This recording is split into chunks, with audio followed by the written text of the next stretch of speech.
Bienvenidos a Mexico. My name is Darren Hurst, and I wanted to share with you a little bit about our vision and mission here in Guadalajara, Mexico. In the first part of Luke chapter 10, Jesus sends out the 72 disciples to share the good news, or in Spanish, las buenas nuevas.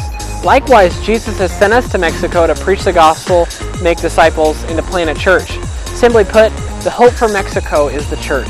And so our vision is to really plant a church, and then that way we could be a light within a city, and a church within a city that loves the city and serves the city. And really, in order to do that, we want to just go out and make a lot of friendships with non-Christians so that might be able to share the gospel with them and that they might be able to meet Jesus. In the second part of Luke 10, we see the parable of the Good Samaritan. And part of what we want to do in Guadalajara is to be very good neighbors. We love Guadalajara, we want to bless the city, we want to have a big impact in the city, and part of that is going to be leading these different mercy ministry projects.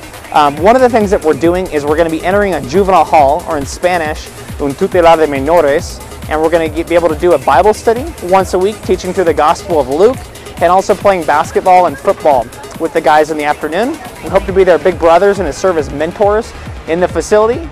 And as well, one of the projects we'll be undertaking is that we're going to be working a lot with the various street kids and orphans. There are thousands of them in Guadalajara, and we are opening down the road in several years an orphanage project to take care of these kids from the street and those without a family, to provide them that family background for them to have and a safe home to live in.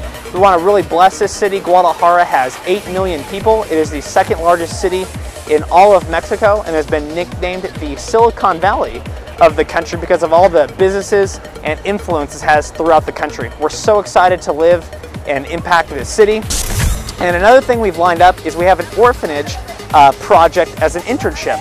We have another guy in Guadalajara who is training us, who used to be a street kid in Mexico City and ended up getting saved, and as an adult opened up his own orphanage to take care of these various street kids that he once used to be. We have a lot of training and we have a lot of fun projects that we're going to be taking on in the city. And as well, to conclude, we'll be there for a long-term project. It is not short-term. We'll be there for many, many years, quite often lifetime deal. And one of the things we'd like to do in this is really die to ourselves. We really want to teach the people in our church and through the orphanage to become more like Christ and to really bless and love our neighbor as ourselves. Amy Carmichael, the long-term missionary to India, was once asked in a letter to her, what's it like to be a missionary? And she responded with one phrase of, it's a chance to die. We really want to die to ourselves and love and bless the people of the city and Guadalajara. And to see more about what we're up to in Mexico, please feel free to check out our website, www.enfoqueciudad.com, and our blogs, darrenhurst.blogspot.com and justinhurst.blogspot.com. Thanks from Mexico.